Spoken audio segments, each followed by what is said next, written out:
Hello, everyone. Welcome to the Magnetic Marketing Podcast. So excited that you were here today. We get to listen to Dan Kennedy and Bill Glaser as they talk about one of the main lead sources that you can get for your business. And it all comes through referrals. It's one of the most untapped potentials. And we're going to go through 4 reasons why we're not tapping it and you can, and how you can get 10 referrals a month additional to what you're doing already using 10 strategies. Now, here's the thing. This is part 1 of 2. So that means we're going to go over 3 of the strategies here, and the remaining 7 strategies we're going to discuss in episode 2. Let's get started. I don't think there's anybody that has had a bigger impact in the field of direct response than Dan Kennedy. The legend of Dan Kennedy should be ignored at your own peril. They're not really lessons, they're kind of laws that you live by. Dan opened my eyes to what small business marketing looks like. Dan teaches strategic direct response that is timeless. His ripple effect touches people who don't even know his name. The world as we know it was changed because Dan Kennedy became obsessed with marketing. Welcome to the Magnetic Marketing Podcast with your host, Dan Kennedy. This is Bill Glaser. I'm joined by Dan Kennedy, and we're going to have, this is the first of a 2-part call, one half this month and the other half next month. They can specifically about referral strategies. I will tell you that probably the quickest way to double your business is to get every one of your customers, patients, or clients to refer you one new patient, client, or customer, and you'll double your business. So we're going to be talking about that today. So with that said, Dan, let's jump right into to this first part of our call, which is the 4 reasons for untapped referral potential in any business. And the first reason that you've identified is that it's taken for granted. So would you explain that? Yeah, I think that a lot of businesses sort of take whatever referrals they get and are happy to have them and aren't very sensitive to, is it a good number, is it a bad number? In most cases, they don't know what the number is. And so generally, if you ask somebody, hey, how do you do at getting referrals? Generally, you will get a response that says, well, we do pretty good. We get a lot of referrals. Well, what's a lot? Well, I don't know. And what's real good? I don't know. And so the fact that it happens is based on a presumption of, if we do a good job and we treat people right, we'll get what there is to get. And people who would refer to us will refer to us. And there's not a great deal more thought given to it than that. And in boom times, in many businesses, that's all well and good. In times like these, when you really have got to pay attention to what's the stored value in my business, where's the unexploited value in my business, then being this casual about it, is not so good. So, the sort of taking for granted that we are doing well and that we're getting a good number without really knowing what that is, thinking about what would be a good number, measuring it, monitoring, and so forth. That's the first reason you don't get more, is because you accept whatever you're getting. Well, I would suggest that if you feel as though you're getting a fair amount of referrals accidentally, or they're just happening, and most people believe they're getting them because they're delivering such superior products or services that people can't just wait to tell their friends, family members, and loved ones about this great experience they had with you. But if you're getting a decent amount of referrals, then if you do have a specific strategy that you put in place to actually then go get them, it's probably really easy pickings to get a multiple of what you're getting accidentally. So I think that's, again, even if you're getting a bunch, you shouldn't be just satisfied with that. The other thing you mentioned, Dan, is which I think is really valuable. As you know, at the Super Conference, kind of our theme is recession rescue strategies is a big theme of the whole Super Conference. We've added an extra whole talk that you're doing about that. I'm certainly be doing a lot of showing examples of it. And really, during more challenging times, it really does suggest that you should be thinking about referrals now more so than ever before, because it's one of the easiest customers to actually get to your business. And also, they're coming already ready to buy because of the credibility that's been established with the referring person. So let's move on to reason number 2, which is the erroneous belief that satisfaction equals referrals, or they should equal referrals. And would you explain that? Well, that links, of course, and again, as you said, see, most people think that they're earning the referrals through the delivery of their products and services and doing a good job at that, and that they are getting all that they earn by doing that. And both are bad assumptions. So first is this idea that satisfactory goods and services cause referrals. Actually, that rarely does that occur. So you can be satisfied enough to continue as a customer with all sorts of businesses, but nowhere near motivated to, as you said, run out and tell your friends, relatives, neighbors, or business associates about that business. The gap between those two positions can be enormous. And so if you stop to think about it, we all have businesses that we continue to deal with. Perhaps a neighborhood restaurant you go to frequently, your dry cleaners, maybe your barber, maybe where you buy your clothes, your property and casualty insurance guy, on and on and on. We have all sorts of people that we do business with whom we are satisfied enough to continue doing business with them, or in some cases not dissatisfied enough to go through the agony of replacing them, but in most cases satisfied enough to continue doing business with them. And yet we certainly don't go out of our way to champion them to others.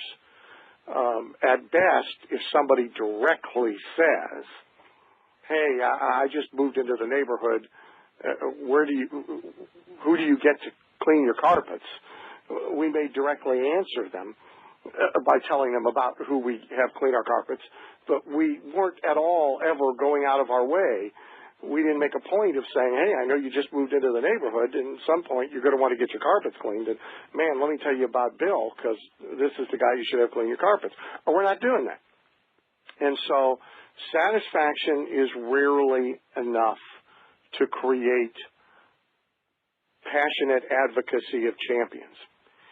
And the best reason for that is because whenever you and I refer friend, relative, neighbor, business associate to somebody, we take a risk. We know if they have a disappointing experience, we're going to hear about it.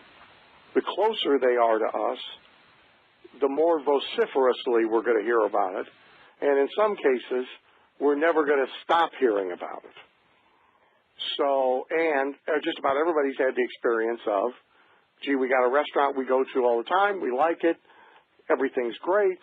The one time we take friends with us or send friends over there, the regular chef is out for the week with salmonella poisoning, and the owner's on vacation, and the regular waitress is home with bunions, and the whole place is in disaster mode, and it's a horror show.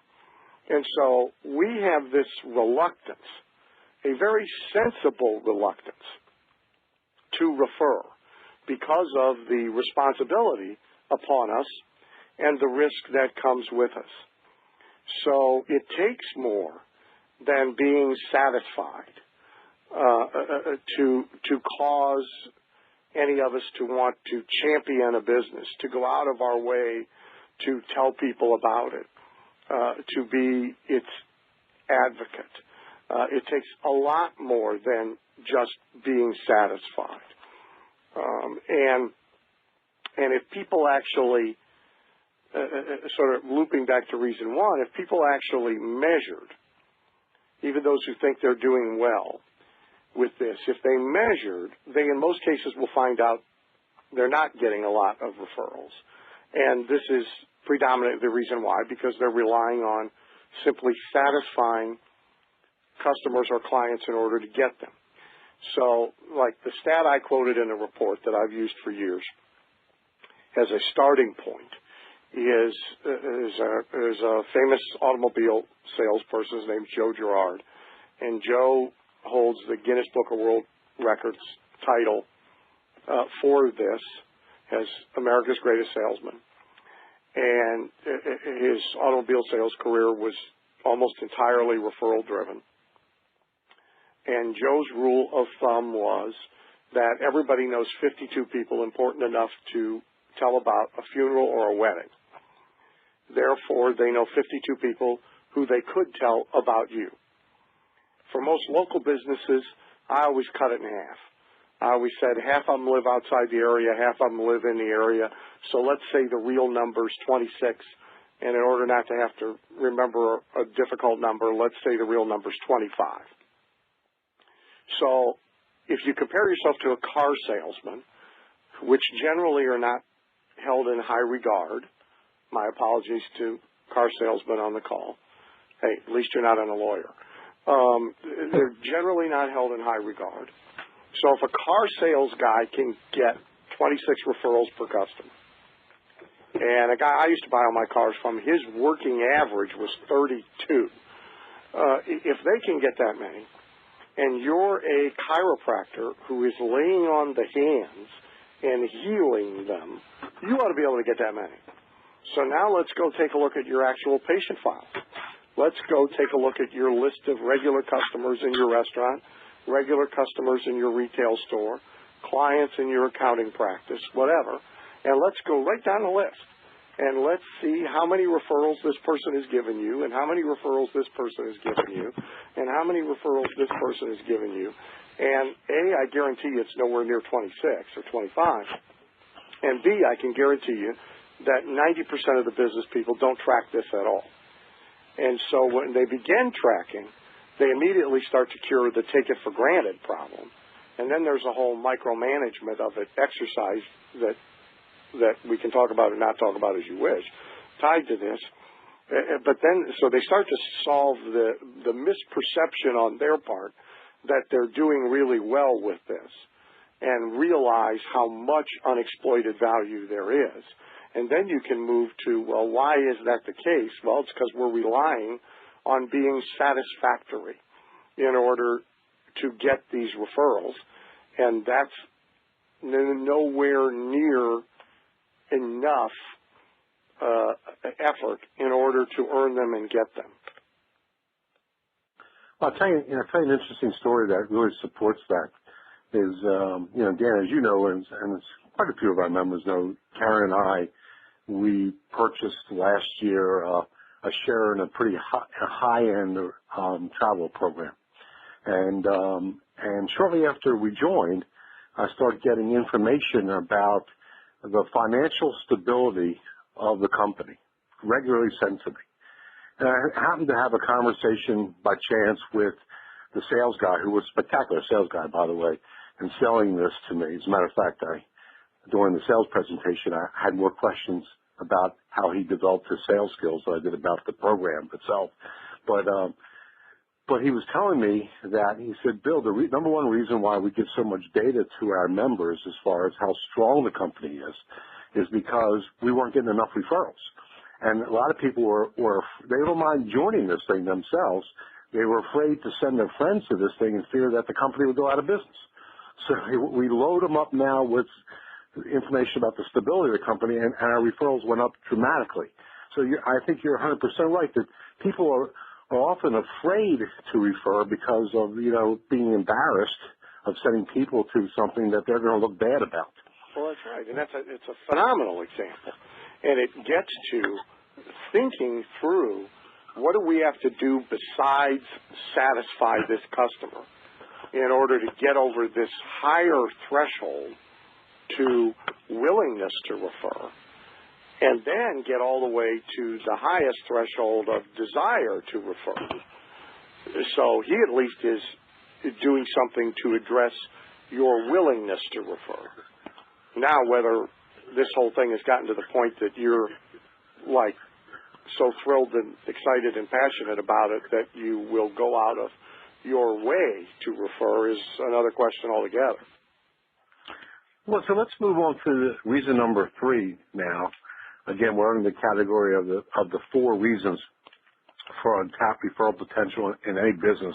And reason number 3 you've identified is that the fear that you yourself or your business is so busy that you can't possibly continue to provide your products or services to more customers.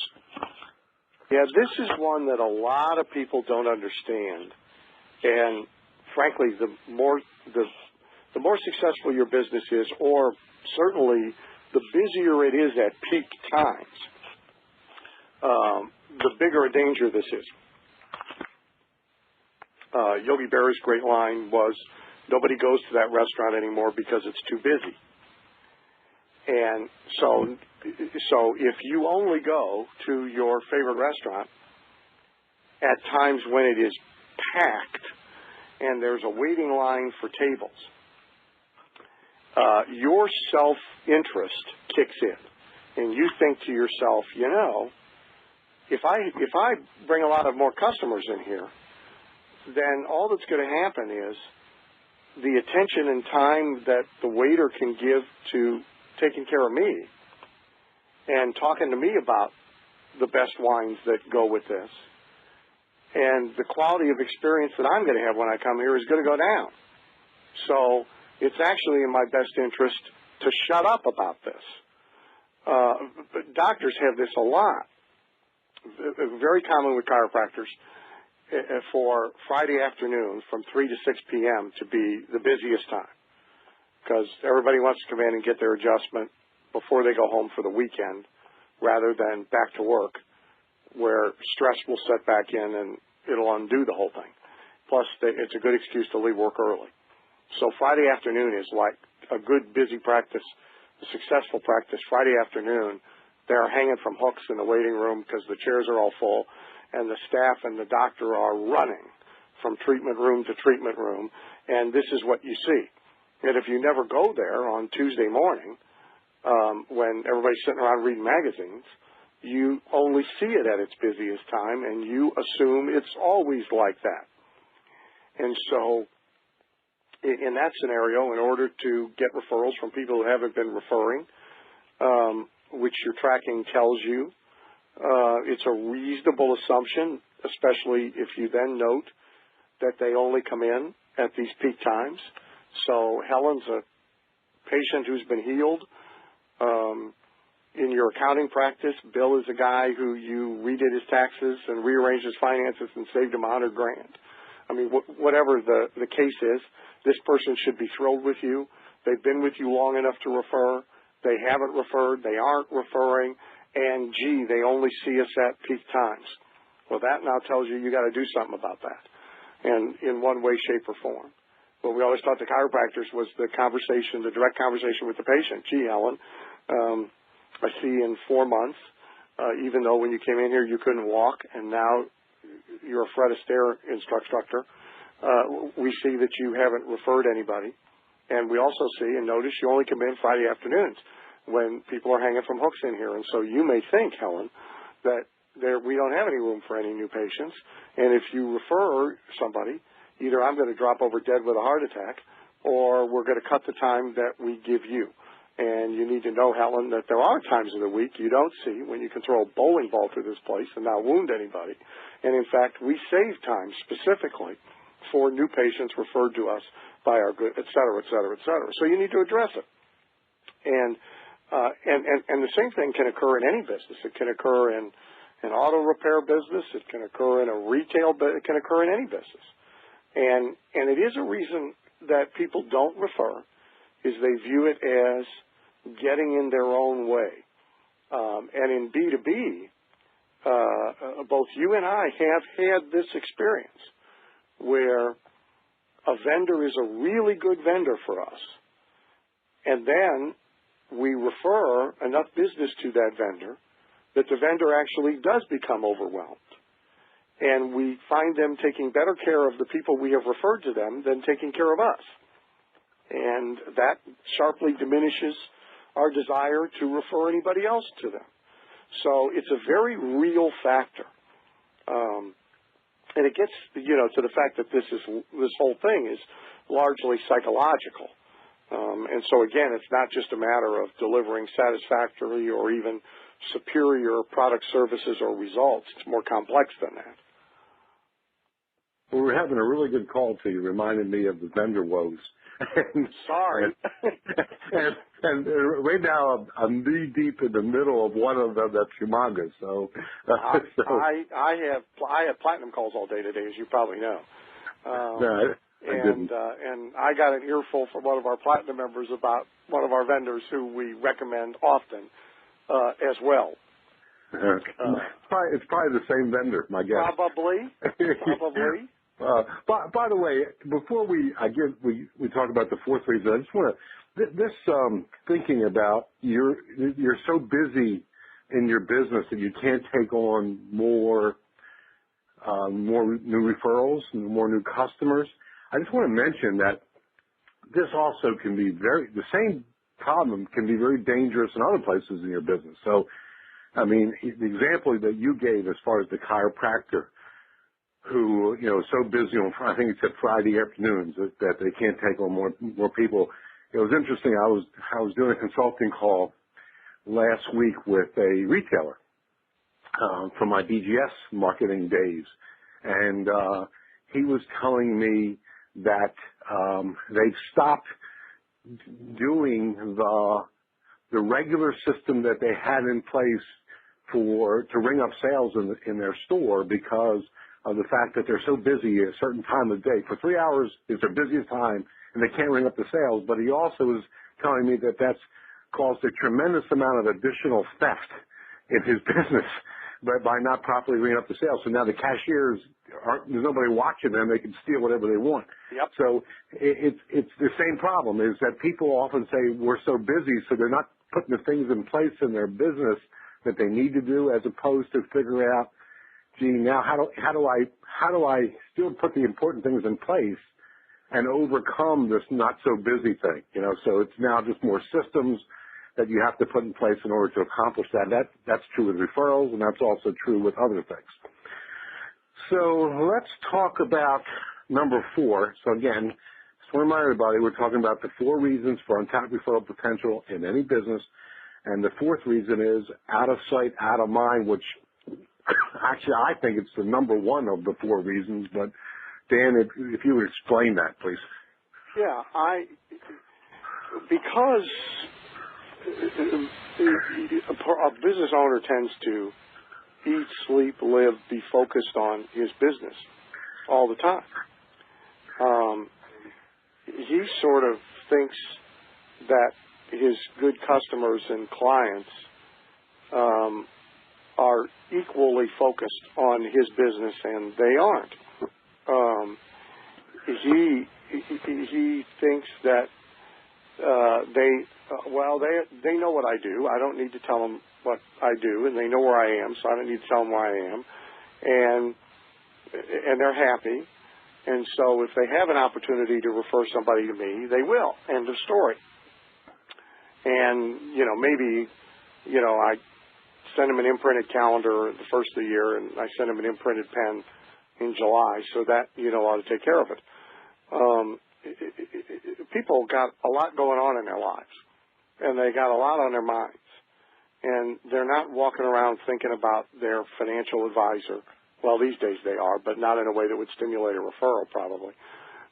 But they're not walking around thinking about their insurance agent or the person who cuts their hair or the restaurant they go to or their clothing salesman, minute by minute, hour by hour, day by day. As a matter of fact, in most cases, they forget all about you until they need you.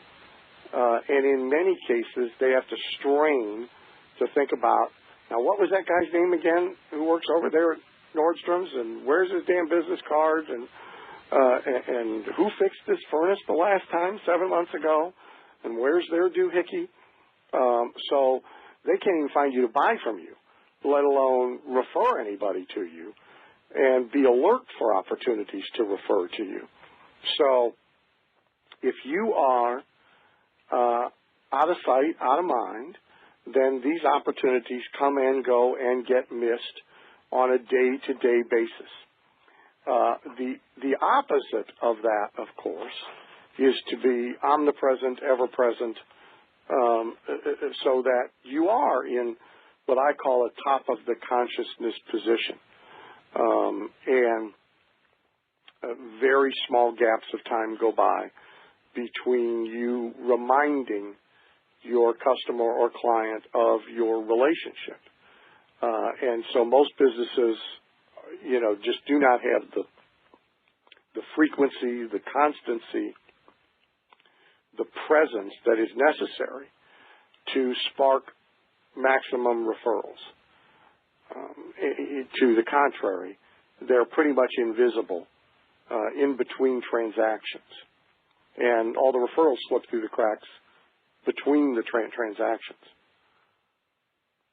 Yeah, and listen, I just can't amplify that enough. I mean, people just make that mistake that they think that if you deliver such extraordinary products or services, people are going to run out and tell all their friends.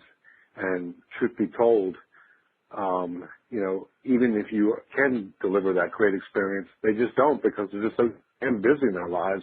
They're not thinking about you. They're thinking about themselves, which is really the way. I used to tell speakers, and I proved it to two speakers on two occasions.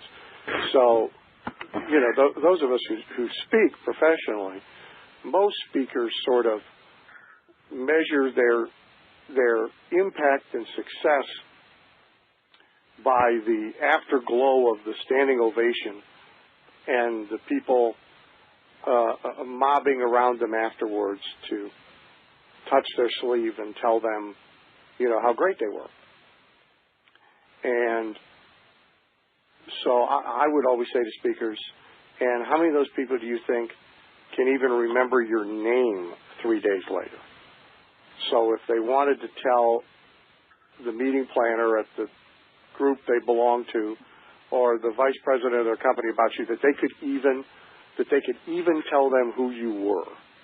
And I used to get laughed at, and I proved to two speakers on two different occasions, literally by doing surveys, that the vast majority of the people in their audience, 36 hours later, couldn't remember their names. The cure for that in the speaking business, by the way, is to sell product, so that there's product around.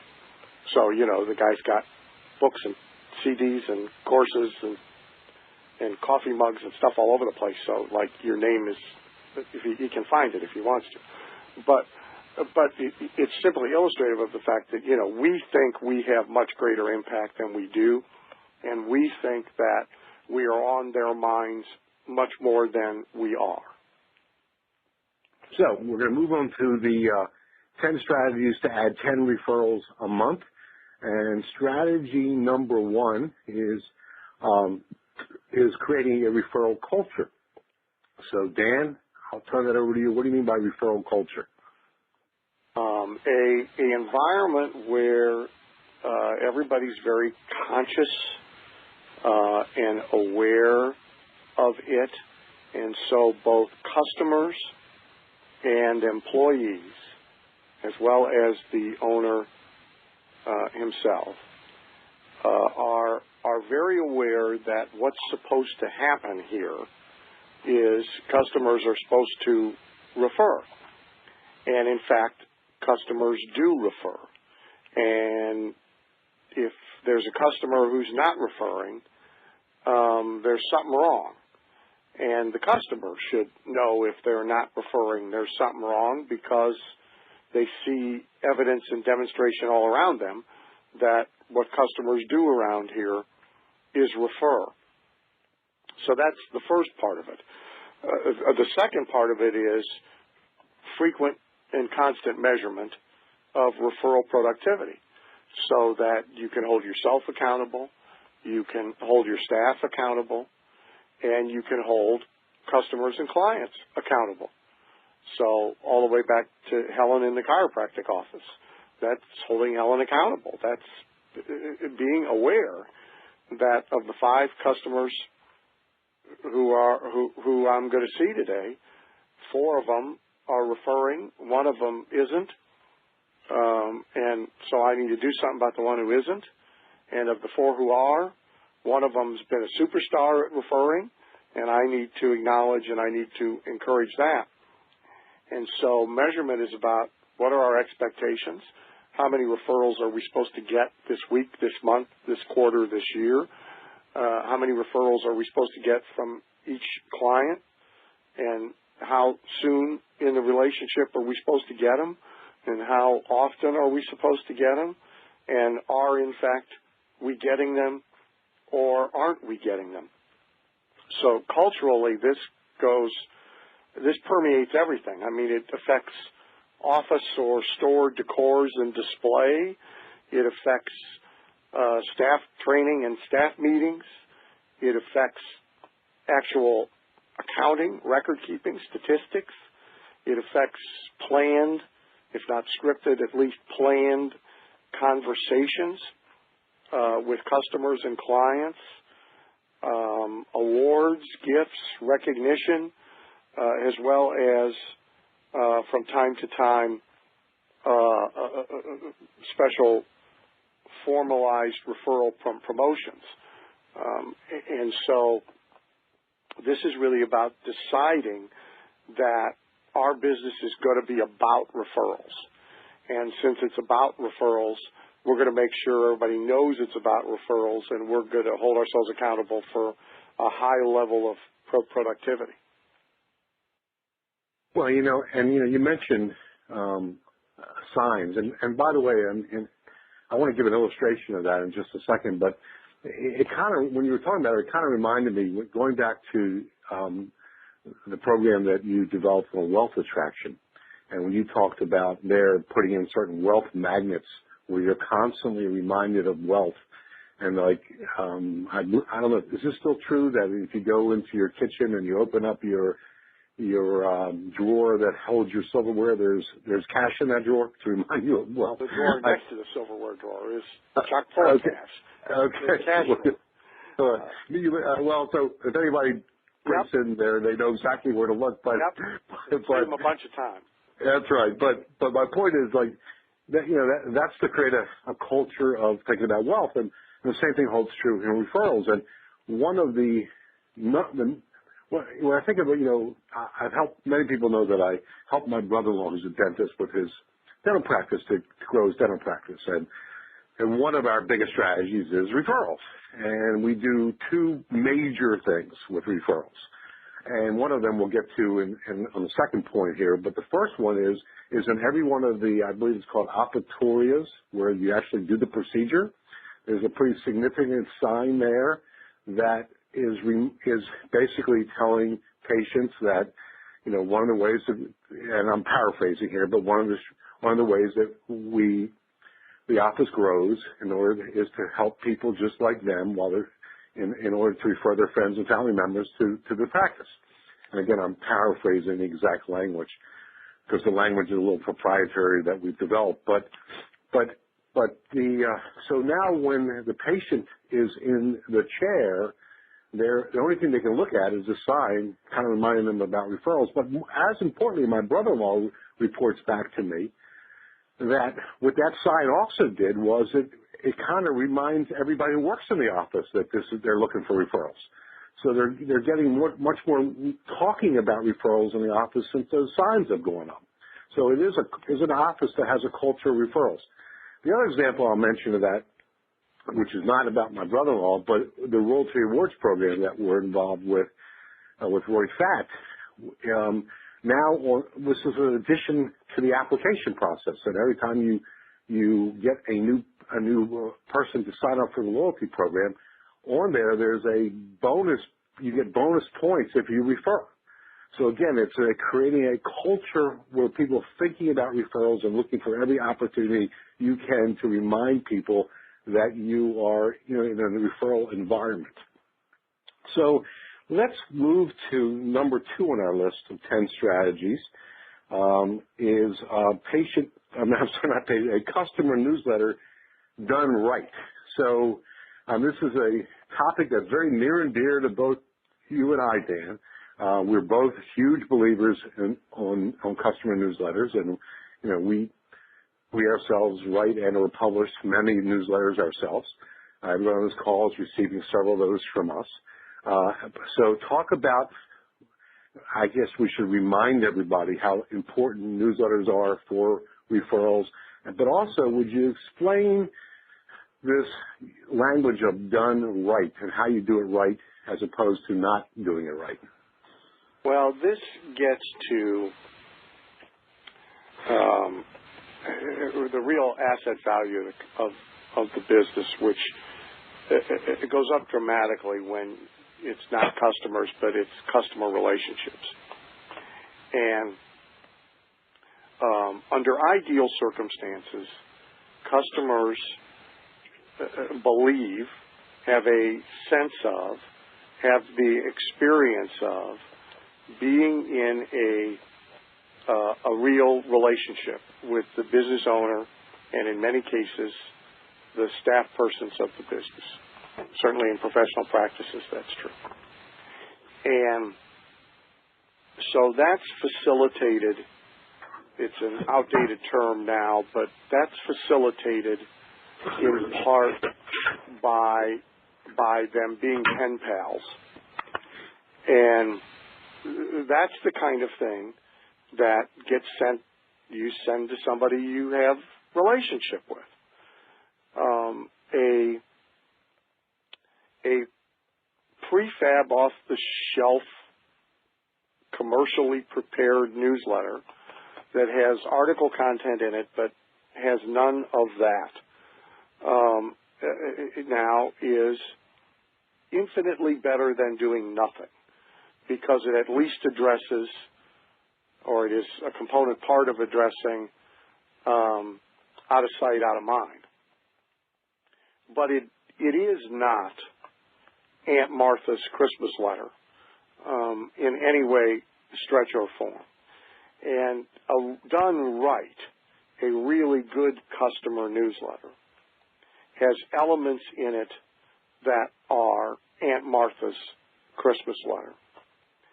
And those elements are often viewed by people who don't understand this as hokey or irrelevant. Why would customers of my optical store care about my Uncle Harvey falling off the roof and my dog? I'm right now finishing work on a whole presentation of pets in marketing examples that has to come to you to be stuck up on the website in case you weren't paying attention, for our members, and members sent in a lot of examples, and again, people expressed in their notes when they sent it to me that, they started to kind of use their pet and talking about their pet often in their newsletters as well as in their marketing materials, and were astounded at the response that came from customers and in some cases from prospects about this. And it's not astounding to me at all.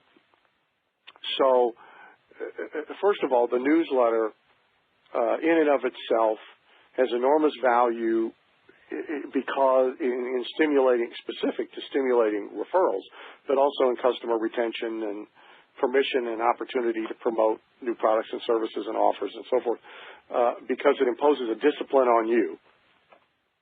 It forces you to be consistent, because by its nature, it's a publication, and under ideal circumstances, it is a monthly publication, hitting the bricks literally the same week, if not the same day, every single month, so that people begin to expect it, just like they expect their monthly copy of Time Magazine or whatever else they subscribe to, and they don't view it as just another piece of junk mail. But in fact, they view it as a publication that they look forward to getting and want to receive. And you know you got that right if you skip one and people start calling up your sewing shop wanting to know where your newsletter is. And you know you don't have it right if that never occurs if you want to run a test. But so it has enormous value even done poorly or done with off-the-shelf stuff.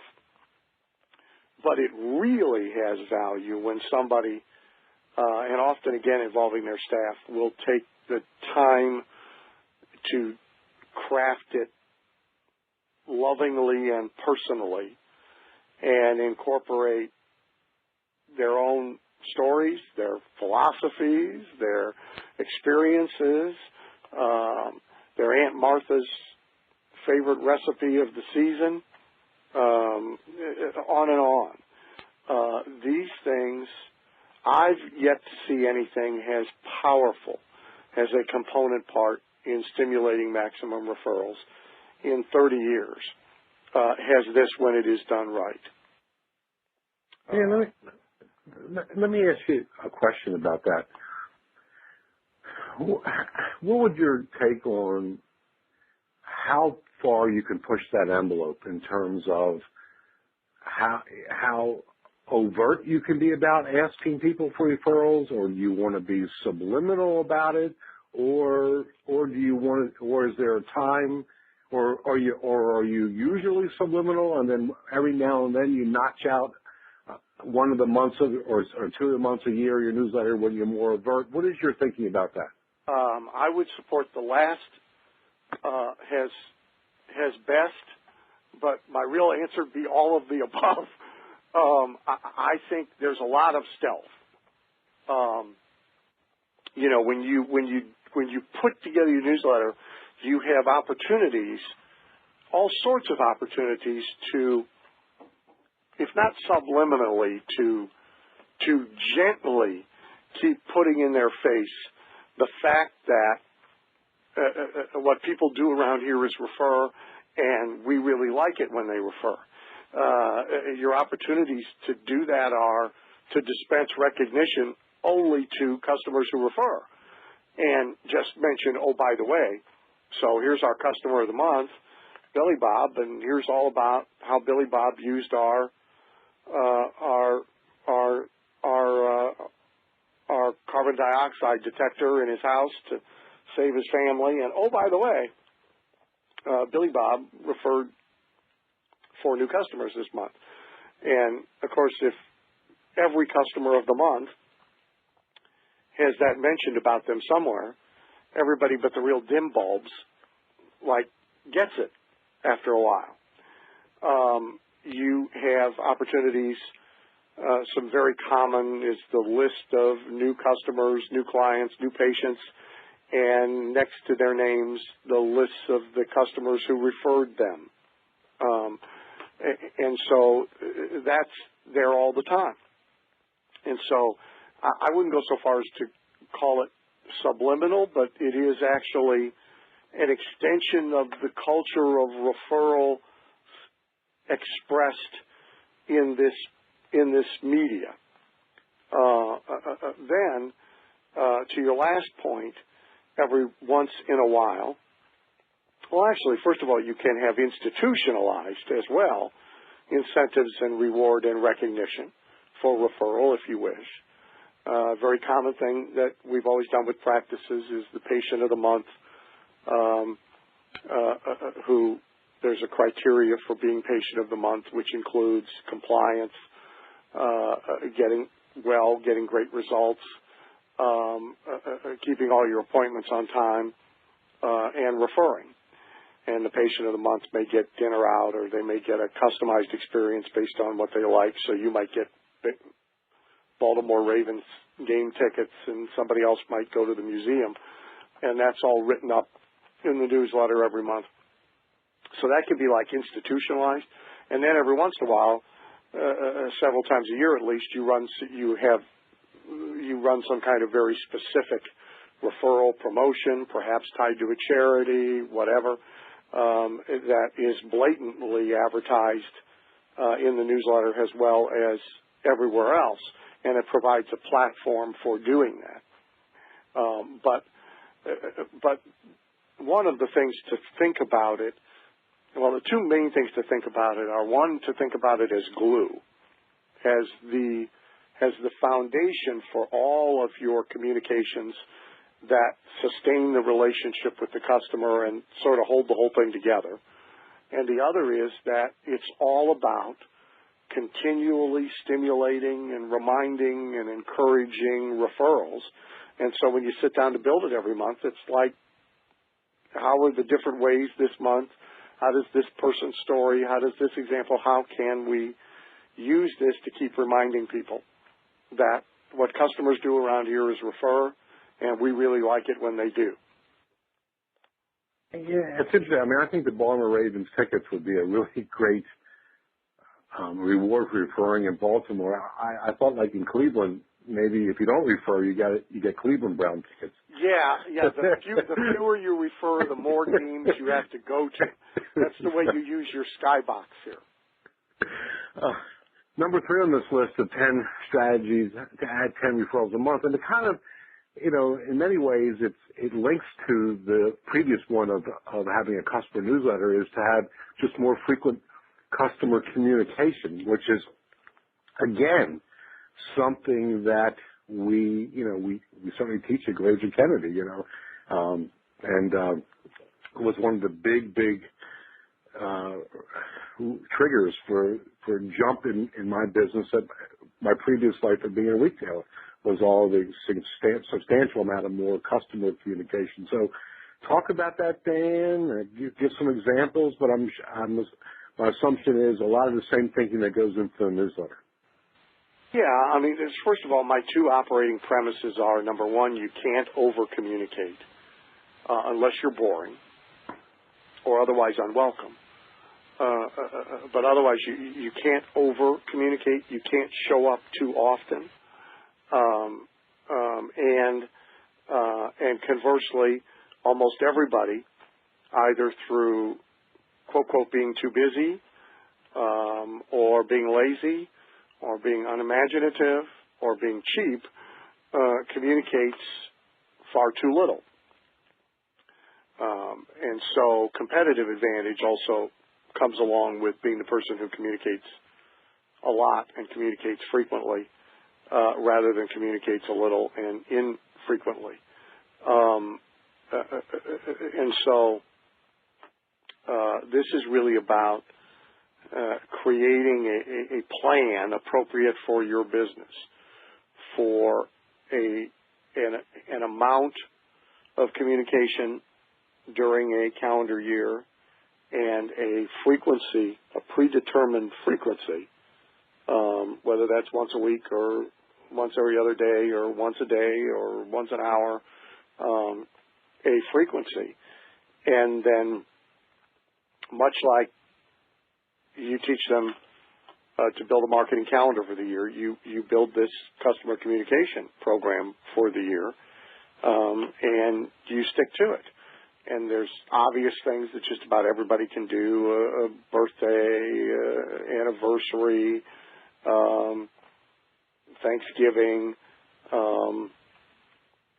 some seasonal reference, that sort of thing. And that now takes care of a certain number. And then you've got to figure out what all the rest of the things are that you are going to do. And this, by the way, is in addition to overt and direct solo promotions.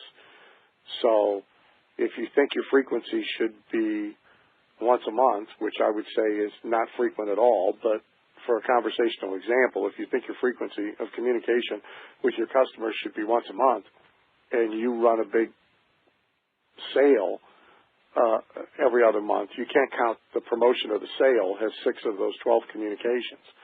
This is about other communication. This is really about relationship, not about transaction. And clearly, there's no reason today to be thinking about limited to 12 times a year communication with the internet. internet in place. I mean, in my menswear stores, we were sending every one of our customers a weekly Dress for Success tip, which as you said, Dan, was all about relationship. Very seldom was there ever any kind of a offer that was in those communications. It was all about just being the place where people come to shop for their menswear. So it's easy to do it. I also want to caution everybody by giving out that example of sending out an email each week was don't rely. The most dangerous thing to do is just rely solely on email. So email to me is a supplement or a component part of communication. Well, so here's a couple of good questions for people. One is, how frequently do they need to have some sort of communication with their spouse in order to stay married? And if they can get by with once a month, more power to them. Secondly, how often do they need to have some sort of real and meaningful communication with their kids in order for them to have any sense of what's going on in the kids' lives and for the kids to have some sense that they actually have a parent who cares about them? Third, how frequently do you need to have meaningful communication with your dog before it growls at you when you arrive at home? And the answer to all three of those questions, is measured in days at best. It is certainly not answered in weeks or months or sporadically. And we're really talking about exactly the same thing here. How often do you need to communicate with somebody in order to maintain and have them believe that they are in a meaningful relationship? Thank you for listening to the Magnetic Marketing Podcast with Dan Kennedy. If you love hearing in on these lost Dan Kennedy talks and speeches and calls, then please let someone else know about this podcast. That's how you can help it to grow. And the more it grows, the more free Dan Kennedy we can bring to you.